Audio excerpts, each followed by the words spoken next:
Hey, it's Lincoln Addict here. This is a 62 that my friends will have for sale very soon. It's a California car owned by one of our friends, and it was passed along.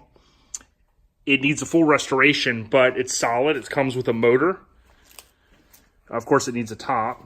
You got to hit up Jim Wallace for that, the best.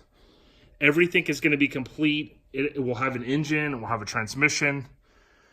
They are working to put the engine back in to make it easier.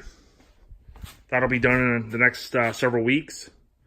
But this is a no-rust California convertible that will be worth a pretty penny once it is finished. It's an early 62 model. As pointed out, it has the keyhole cover, which was on 61s, but I think only the early 62s had that. Like I said, for the most part, it has all the parts. We're going to inventory everything here in the next several weeks.